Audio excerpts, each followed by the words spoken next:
Hello, quilting friends. How are you? I'm Debbie Brown from Debbie Brown Quilts, coming to you from my sister's kitchen. Let me hit the chats to see who's here. Let's see, Dina, 111-degree heat index. You're staying in. Ugh, that sounds gross. Let's see. I'm in Pittsburgh, Pennsylvania right now. We're topping out around 80, but it was pouring this morning, so it's humid. But a pretty comfortable day otherwise. So I'm sorry about that 111. Definitely a day to stay indoors. Um, so I am here. I am on day 5 of a 17-day trip to my sister's, I think. And I am getting some sewing done, not much, getting some work done, kind of hanging out with mom, which is the reason why I'm here. So, what is new in your world? I've taught a few quilting classes online, and I have some words for my students. More coming on that later. My big creativity this week is cooking because I'm not at home, I'm not in my sewing room, but I am feeding my mom every night. So I brought 2 books with me. The first one, let's see, is 1 pan, 2 plates. And it's supposed to be 2-person meals that you can cook in 1 pan on your stovetop or in your oven. I brought my Instapot because I don't want to rummage through my sister's kitchen looking for pots and pans and things I don't know. I have a prep deck that I bought, and I brought that with me with my own sharp knife. And then I packed a cooler and then a couple staples, like, because I didn't need to buy a whole big thing of couscous or a whole big thing of barley. So I brought some ingredients with me and have been cooking through this book. Let's see. Good afternoon. Heard rumbles of thunder in Millbrook. Yeah, we had a bit of a wash this morning, but it's kind of hot and steamy now. So I've been posting my meal prep and my meals on Instagram every day as I make them. So I brought my Instapot because it sautés and it pressure cooks. And it steams. So I figure I can cook a lot in there, and I won't need a skillet. I won't need an oven. I could just take care of that. Stormy weather in Shahola on the other side of the state from me. Stay safe. I mean, sidetrack. I've been hearing the news of the Wisconsin tornadoes and checking on my primitive gathering friends out there. It's just devastating places. Appleton got hit, and Neenah and Menasha, and it's all right where I go out to primitive gatherings. The store hasn't been hit, but we're still getting reports of how people are doing out there. Just devastating. So I'll take a little rain here and a little bit of a humid day. But prayers for all the families and the businesses and the recovery workers and the utility workers and everything that happens after a major disaster like that. But while I'm in Pittsburgh, I'm cooking. So I made lo mein, and people are like, "Oh, you're doing this in Instapot. I want an Instapot cookbook." This is not an Instapot cookbook. This is a stovetop or oven cookbook in one pot. So either a big old skillet or a big Dutch oven will do. I'm adapting it to Instapot because that's what I have. So like I cooked the pasta under pressure. And when I was making the lo mein, some of it was cooked on saute and some of it was cooked under pressure. The next day I made barley risotto, which I've never made before, and it was with kielbasa and peas, and it was yummy, and sweet potatoes.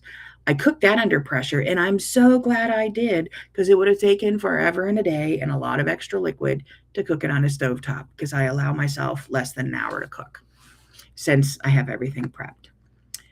Yesterday's dinner was boneless pork chops and couscous with pistachios, figs, peas, stuff like that. It was delicious. I have the hiccups. I'm sorry. It was delicious. And that cooked really fast because couscous cooks super fast. Tonight is just some basic fajitas. I'm not necessarily following the recipe in here, but I brought most of the ingredients. I might have just stopped at Aldi, got a bag of chips to go with dinner, things like that. So I'll be using that just in skillet mode. And the cool thing about the Instapot, it's a mini Instapot, is that I could put it in a grocery sack, one of those reusable grocery sacks, and I can put it over my arm and then carry it down the stairs to get down to my car because I need to hold on. I can't carry a pot down the stairs if you can't do stairs without holding on. So it's been working really well. I've been having fun with that. So that's been it's been a fun creative challenge. And I have my little prep station over there and my little book and all my little tabs of different meals. What you haven't seen yet on Instagram is I brought a second book with me, and it's called Snacking Cakes. And the premise of this book is that you can make any of these cakes with one bowl and a spoon in an 8x8 pan. I think there's one frosting in here that requires a mixer, so I won't make that one. So I've made the lemon olive oil cake, which was delicious. And last night I made a banana peanut butter cake. And I will be putting some chocolate glaze on it tonight for dinner. So these were just some simple cookbooks. I treat my sister's house here as my vacation house because I don't know where everything is, and I just assume a lot isn't here. I brought a cake.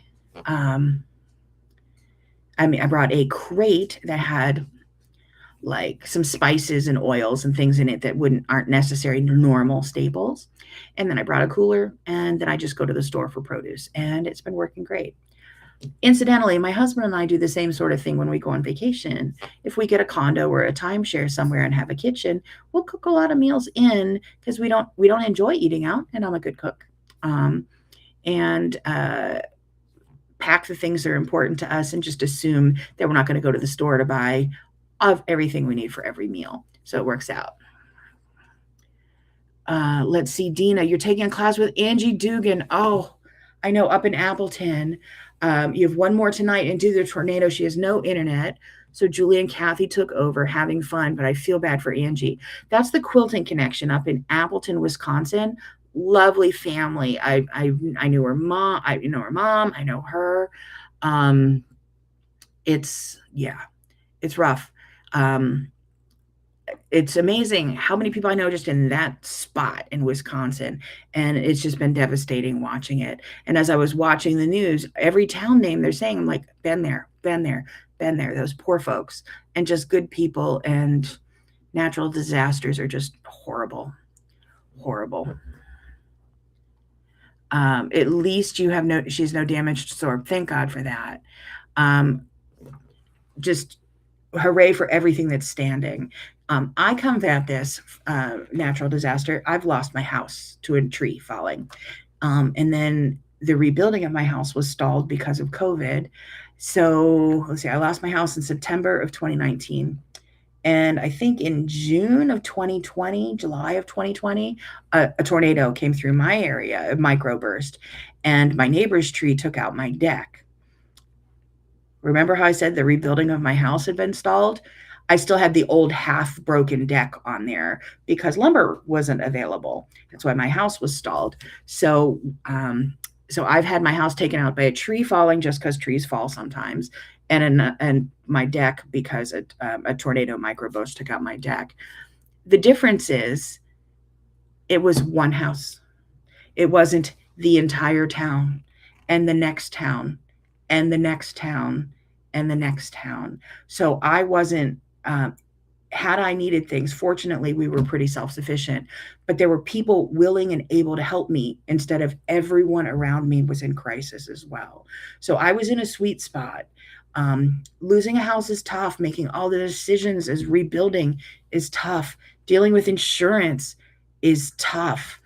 We had microbursts, tornadoes, some shearline winds, something like that go through our area on the 4th of July.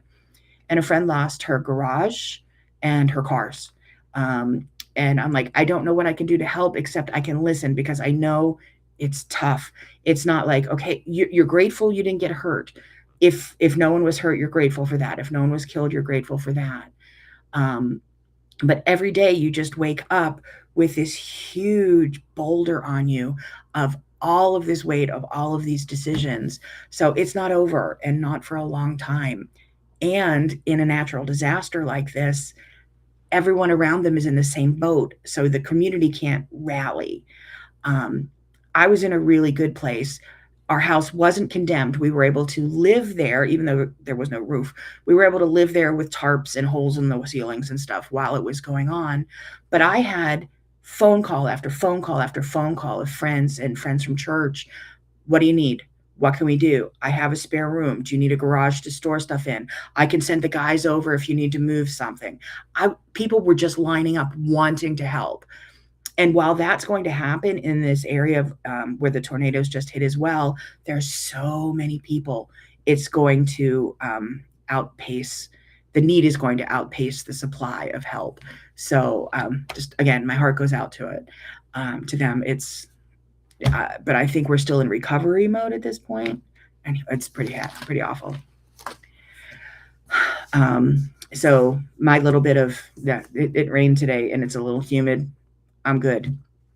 I'm dealing with my sister's dog. So I have my dog for a couple weeks. So Oreo doesn't like going outside when it's wet. That's her big challenge. She's real quick if it's raining. She goes in and out really fast then. But a lot of my creativity, again, is being taken up in the kitchen as I'm having some fun cooking for Mom. Mom does not demand gourmet cooked meals every night. And she's happy to have company and happy if I pick up takeout or pizza or whatever. But this was just a fun challenge and I enjoy cooking. So that works out. Let's see, what else am I doing? Oh, so while I'm in town, my sister ended up just coincidentally a weird time in her life that she was gone on one trip, then another trip, and then other family stuff. A lot of stuff going on. So I'm here for the duration. But when I looked at the calendar, I realized that a yarn crawl is going on in the surrounding area. Now, this house, it is 7 minutes from downtown Pittsburgh. So I'm like right in Pittsburgh. And so the surrounding Pittsburgh yarn crawl goes all around the house. And it's an hour, within an hour in all these ways. A little over an hour tomorrow. And there are 9 stores on the yarn crawl. If you've heard of a bar crawl, it's a yarn crawl. Quilters, we typically call them shop hops. But I happen to be here. It's a 2.5 week yarn crawl. It started the day I got here. I think it ends the day I leave. I mean, they designed this for me. So I bought my passport. I think it was $5 to join. And then you just go to every store, you get your stamp, and they give you little free things. Like I got a little sticker. Where is it? A little sticker from one of the stores. It's going to go, this is going to be my this week's, if I get more stickers, I will cover up my new Stanley. This one, for some reason, doesn't have any stickers on it yet. And by new, I mean last year. I bought the bag. They had a special tote bag made. And this is one of those diagonal slingy bag things. Now, I'm a big girl with a big front, so this fits better on my back, but it's just a nice little bag. I bought that to enjoy. And I've been, I got freebies at 2 stores, and I might have purchased things at 2 stores. And when you purchase, you get tickets that go into more raffles. So, I mean, I could even win later. I'm winning already because I got to go to the stores. So let's see what's here. One thing I bought was Emma's yarn, hand-dyed in sunny Florida. And this is double knitting weight yarn, which is a little thicker than sock yarn. Double knitting might be like a fisherman's sweater weight yarn, but this is hand-dyed, real pretty. And this is going to make a fresh cut flowers kerchief. If you knit, that pattern is kind of like saying, oh, I'm making a yellow brick road. I'm making a turning 20. I'm making, whatever famous patterns we have in quilting. So it's a well-known pattern. So I'm making pressed flowers, a little kerchief, but I have to go buy another color, which is why this was in my bag. So every store I go to, I will be pulling this out and going, do you have another color that matches this? Because I need 2 colors. So it might be teal, it might be purple. We'll see what happens. So I'll put that back in the bag for tomorrow. Going to 2 stores tomorrow. I didn't go to any today because I'm talking to you and I had another appointment this morning. Um, I bought that yarn at Yarn Bits and Bob's, which is the closest store to where I am right now. I was out at that Chicken Knit store, and they have exclusive yarn dyed exclusively for them. And this yarn was dyed exclusively for this 2.5-week event. And this is called Dragon's Egg. This is sock yarn. It's wool, and it's stranded with nylon, which makes it stronger for your socks. And so it's purple and black, and then all the tones that go in between it. So this could end up being socks, but it could end up being part of a scarf. I have a lot of scarves and shawls that you can use 1, 2, 3, 4 different ones of these together. So this, I just have collections of sock yarn. Kind of like a fat quarter tower. What else? Oh, at the same store, I bought this yarn. And I had to buy it because it's in Steeler colors. I'm not sure. It pretty much probably isn't where you live. Like, I have seen people who look at the sports teams. Like, I know the New England Patriots football team is red, white, and blue, but the Boston Bruins are black and gold. So each sports team has its own color. In Pittsburgh, the city has a color. So the hockey team is black and gold. The football team is black and gold. The baseball team is black and gold. Penguins, Pirates, Steelers all have the same color. So if you cut me, I tell people, if you cut me, I bleed black and gold because I'm from Pittsburgh. But this yarn is called 1933. It's the year the Steelers were founded. And this is also sock yarn. It could be socks, it could be a scarf, but it's just lovely and petable. And I have another one in here. I bought this. This was also at the other store, Yarn Bits and Bob's, Chronicles of Cheryl. So I'm guessing it's a hand-dyed yarn. I'm not sure, but it is. It was made for this event. This was Yarn Bits and Bob's limited edition 2026. This is merino yarn, not for socks. It doesn't have that nylon in there for strength. So this would go more for a scarf. And there's all about that brioche pattern I'm thinking of making with this. So maybe a light yellow and this knit together. That'll be lovely. So that's what I've purchased so far. What else did I get free? I got from Yarn Bits and Bob's for part of the shop hop. They gave me tape measure from their store. I could probably take their card off, but you can always use a tape measure. And where's the other? Here it is. And this shop also has their own little stitch marker that you hang from your sock. That is Yarn Bits and Bob's. So I have my own, I carry stitch markers with me. So now the pressure is on. If I'm adding more, I should finish stuff, right? I have with me 3 knitting projects and a wool project and an applique project and probably more, but they're still in the other room. My Primitive Gatherings bag. I brought this with me to, oops, just dropped a needle, to finish. So I started this sock. It's from Twice Sheared Sheep, was a knit along. So I did a Turkish cast on, which was new to me, which was how to get the toe to have you stitching around the center. And this is a watercolor yarn. So it goes from yellow to green to blue to purple to yellow to green to blue to purple. And this was sock number 1. I learned that new cast on. I learned a new heel. I learned a new super stretchy cast off. And now here is the stitch marker from that Chicken Knits, from that first store that I'm using on this sock. So the continuation of this sock, this was sock number 1, and then I just started sock number 2. This is the same yarn. And it will end with a yellow cuff, I have a feeling, because that's the next color coming up. My mother is very disturbed that these socks don't match. And I just took lunch over to my mother-in-law and father-in-law, and my mother-in-law also is concerned that the socks don't match. Now, as a quilter, they match. These are the same to me. I will happily wear these together as a pair. What do you think about that, quilters? As colors, I think these match. I'm totally fine with it. This sock yarn, you're supposed to knit the first sock and then unwind it to the middle and then start the second sock, so all your socks are identical. But I don't care.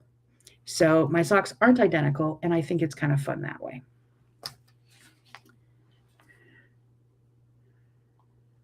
Let's see, Dina. In 2011, you had no power for a week due to tornadoes, but we were fine. I know why you go to bed with chickens and get up with them. Yes. On the 4th of July, we had that microburst come through our area, and we were without power Saturday night, and it came back Sunday night, which was shocking. They told us it would come back Wednesday, and we got it Sunday, which was a miracle, and we were very grateful. In 2011, also for us, we had an ice storm and blizzard come through. So I think we had an ice storm that took out power in nearly 100% of the county, like 99+% of the county. And within 12 hours, we had 4 feet of snow on top of it. We were without powers with the roads closed because the power lines were down, the trees were down, and there was 4 feet of snow for 8 days. The power, 7 days. The storm hit Tuesday afternoon, and the power came back on Monday night, I think. So it's just 7 full days. The road opened Sunday night. So from Tuesday to Sunday, our roads were closed. So yeah, I also have experience. Fortunately, we had a generator and a little bit of gas that we were rationing through the week because we couldn't go out to get more. And I don't have a lot of cell signal at my house. I remember my daughter was in college. Sorry, I'm turning off my Waze. I was out. Otherwise, it'll drain my battery. I remember hanging off the back deck where I have a cell signal, calling my daughter at university, going, read me a newspaper, check online and tell me what the power company says if we're going to be restored. So, because we don't get radio signal where we live, like we can't tune into the radio for the emergency broadcast. So yeah, it's rough out there. And to be in my house, I would rather the power go out in the winter because I can burn stuff to stay warm. On the 4th of July, it had been 100+ that week. And without air conditioning or a fan, it's really tough for me to breathe with the heart failure. So I actually prefer losing power in the winter because I have a wood stove and I can burn stuff to stay warm. There's nothing I can do to get cool whenever the power goes out in the summer. But yeah, it's very, it simplifies your life. Let's see. Pretty yarn. Thank you. I love all the yarns. Cute. Like the sock. Love the sock. They match. Thank you. I think they match too. Like I said, my mother and mother-in-law were both very disturbed with the fact that these socks aren't identical. I'm wearing hand-dyed socks right now, but I don't bend well enough to show them to you. And they're striped, but the stripes don't match up because it's hand-dyed stripes. So they're inconsistent. And I didn't care how I was knitting them. So the stripe might have been at the top of the cuff, but on the other sock at the bottom of the cuff. Actually, I can go look and find out. Yeah, one sock starts with a dark stripe and one sock starts pink. I'm good with that. I dropped a knitting needle. Hold on.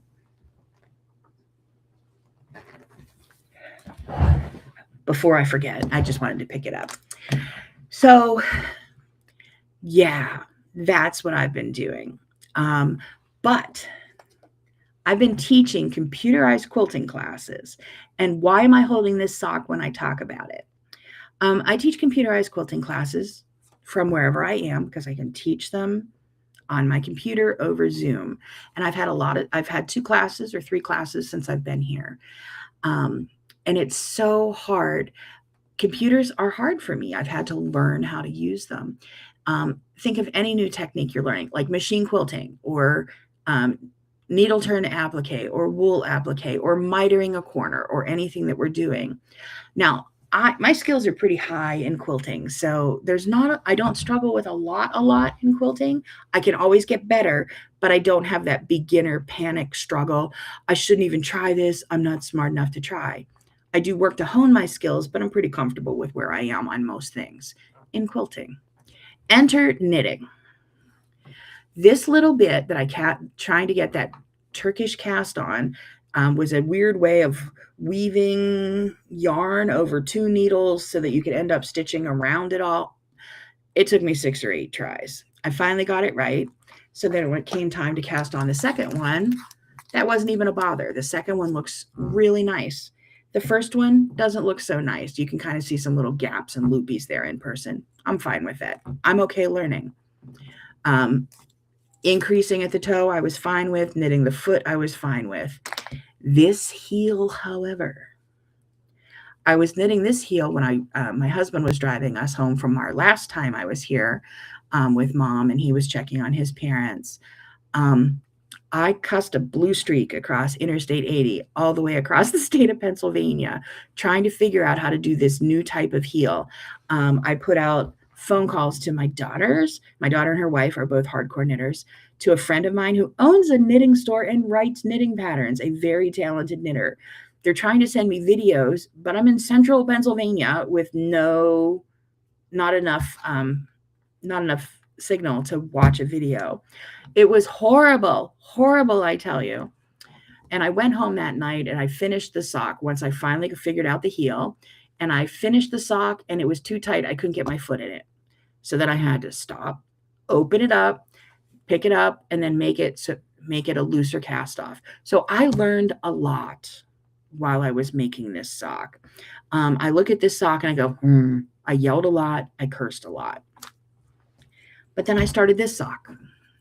My toe looks better. The foot is fine. I did the heel last night while watching Criminal Minds, whatever, on Paramount. The color, I think the color here is kind of muddy in this watercolor. I'm not thrilled with the color of the heel, but I give myself a B+ on that heel and no cussing. So when I started, lots of cussing. Second time, I wasn't so upset and it made more sense. Now I'm just about up to the cuff. I have a couple more rounds. Then I'll do the cuff, and I have to look up how to do the cast off to remind me that you have to wrap it around both needles and do this, that, and the other thing. But that'll be fine.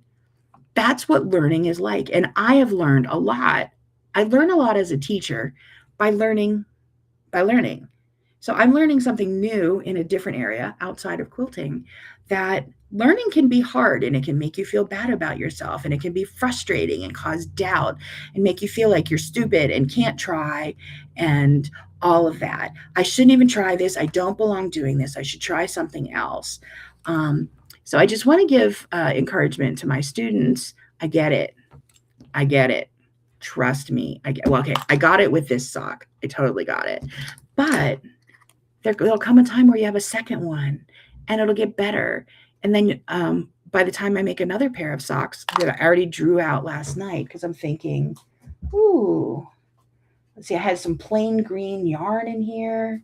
Ooh, that's pretty. And I can match that with some blue that I have here. And I was thinking I could make a color block sock.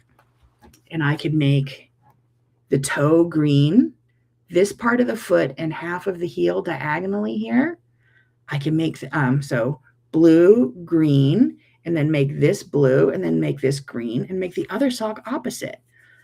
And so I made some sketches of what I wanted to do with my next sock. But you know what I didn't do?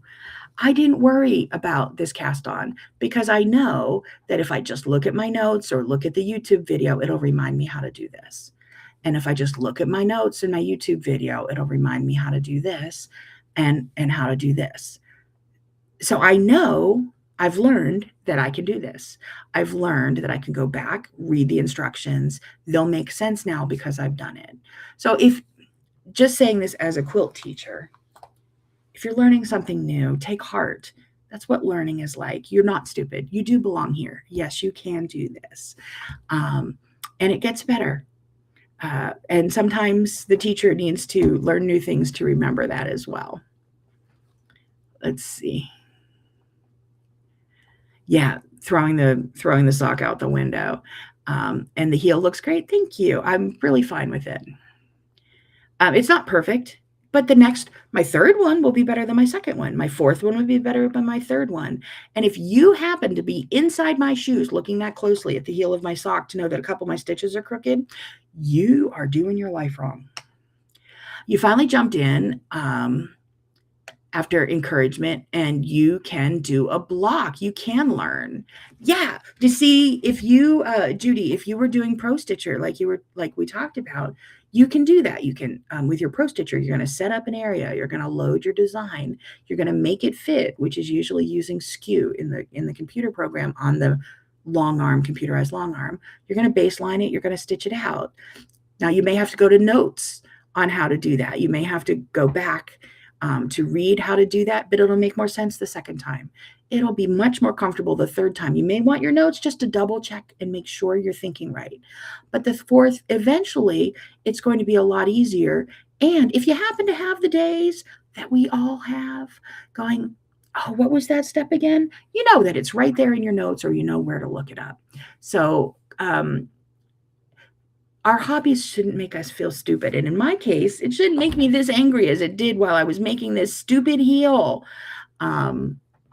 But it was humbling for me to go through that and to really just go through that learning process. Yes, on the Pro Stitcher. Yeah. Using the computerized. I've cried over computers. I have trouble figuring them out. I know it now, and since I do have trouble learning new things, it's not like a defined learning ability or anything, but I don't take to it like a duck to water. I have to work hard at it. I'm so happy to provide you with the instruction, because if I can shortcut that, like, oh, this was hard for me. Watch out for this. Look for that. Look, you can do that. So I do tend to. When I was teaching Craftsy classes, if any of you have heard of Craftsy, my classes are still on there. When they have that $1.99 a year deal, sign up. I still make like $12 a quarter in royalties from it. So, you're keeping me in the lap of luxury, or at least in an occasional Diet Coke. Dina, I've taught you so much on Pro Stitcher. Oh, I'm happy. I'm happy to help with that. Now, some people who take to Pro Stitcher like a duck to water don't need a teacher like me, because I can get you from here. Here's how to turn it on. Oh, you're going to do free motion quilting? Remember to press this button. No question is dumb. If you don't, and especially in a big intro class, if you don't know, you don't know. How are you supposed to know if no one told you? I reached out for extra help, and I'm fortunate that I have expert knitters in the family, and my girlfriend who owns a knitting store and is a knitting pattern designer, super talented lady. I can pick up a cell phone, call any of those, and they will talk me through it. So I'm blessed. But it's also hard, because I entered knitting when I was in the hospital. I started knitting again in 2023 when I was in the hospital with COVID, because I couldn't move, but I could wiggle my fingers a little bit. And I used to knit, but all these new fangled knitting things are very different than when I was knitting. So I have to learn something new all the time, but I could wiggle my fingers and get a couple stitches. And I made a sweater while I was recovering from COVID. And then I got COVID again and made another sweater. But I'm here in knitting, but the people I hang out with are here in knitting. So that also makes me feel like, oh, I'm so dumb. Look at how smart they are. I'm so dumb. But it's not. We're all in different places. And I remind myself when I'm going through that, I'm like, I'm a very competent quilter. I'm a good cook. There are things I'm excellent at. This is not one of them yet, but we can learn new things.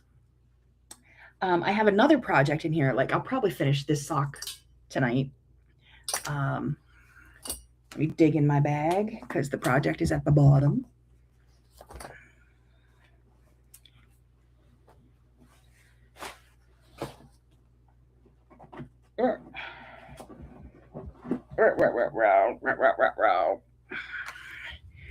This is for my number 4 grandchild, a grandson. whose mothers are the knitters. I'll have to pick up the stitches. There's an extra needle somewhere. Here it is. But this is his sweater. And I learned a lot knitting this too. This knit sweater was knit in a weird order and following charts. And then it had a different sort of cast off here. But when I started the second sleeve, I'm confident I'll be able to do this reading the directions. So it's fun. It's fun learning things and growing in confidence and even seeing that just in a couple weeks' time. So anyway, that's my soapbox about learning new things. You can do it, and it's okay to do it. Um, oh, there's the rest of my yarn. And um, it, before I came to town, I bought myself this little knitting notebook, and it's like a project tracker and a needle tracker and stuff, so that I can write down the new yarn I buy. It was like $4 on Amazon, so I don't feel bad about it. But as I'm going to these shops, they give me these little printed out tickets, like little raffle tickets, and I have to write my name and phone number on the back of each one. So if you are going on a yarn crawl, or if you're going on a shop hop, print address labels, print little stickers for yourself that you can just stick on the back of them with your name and your cell phone number on them. And it'll make winning prizes easier, and it'll make reading the ticket easier for the person who's pulling it out to give you the lovely prize from each shop and then the grand prize for the big shop hop. I haven't been at a shop hop in a decade, so I forgot about that. And as soon as I got there, I'm like, oh, we used to bring address labels for this. Now it would be address labels. It's your cell phone, but that's been fun. Um, the town I was in on Sunday has like a famous old timey hot dog stand that I went to for lunch. Where I'm going tomorrow, I think it's tomorrow.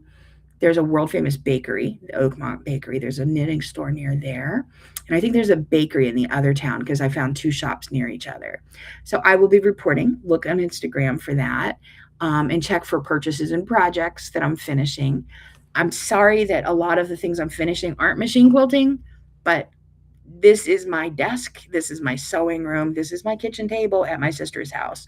So I'm working limited here. But I'm exactly where I need to be. I am down the street from mom most of the time, or within an hour, I can zoop right back. Should she need anything, and I can check on her a couple times a day, have dinner with her and whatnot. So I think, oh, what else? I'm reading books. So I just listened to Mr. Mercedes by Stephen King. I just this morning, for this morning's drive, started listening to Calamity Club by Catherine Stockett. It's a book club book that I have to finish before I get home, because book club is the night I drive home. And what am I watching? I'm watching online lectures about the Odyssey and Greek mythology and stuff. Can't imagine why. New movie coming out. I want some information before I watch it. And I'm watching Criminal Minds. I might watch like Amadeus on Stars, and possibly The Night Manager that has Loki in it, because he's a rather handsome man. So that's what I have going on. Nothing terribly exciting, but it's keeping me out of the bars, and I'm having some fun. So I hope you're all doing well as well. Having some fun, staying out of the bars. Unless going to the bars is fun for you, do that too. Enjoy the fun and possibility of your crafts. This is a lot of purchases in my second hobby to make for me at once, but I'm in town for it, and I'm like, we're just going to do it. I'm going to have a ball. So whatever the weather is where you are, take care of yourself. Take care of each other. It was heartening to see everyone signing on in the Primitive Gathering chat groups last night, going, what do they need? What can we do? If there's a community center that we can send money to, it has an Amazon wish list. What can we do? Those of us who aren't in Wisconsin. So there's a lot of people who need stuff. Take care of each other, and happy quilting, knitting if you're so inclined. I will be back again from here next Tuesday at 2:30 for my sister's kitchen. I'll still be here next week. And I will show you more purchases, talk about more cooking, and hopefully have a few finished objects and maybe get my quilting out by then. So until I see you again next week, look for a newsletter for me this weekend. Probably Friday, I'll try to get one out with some updates. And I will see you again next week on Tuesday at 2:30. Happy quilting, everyone. Where's my button?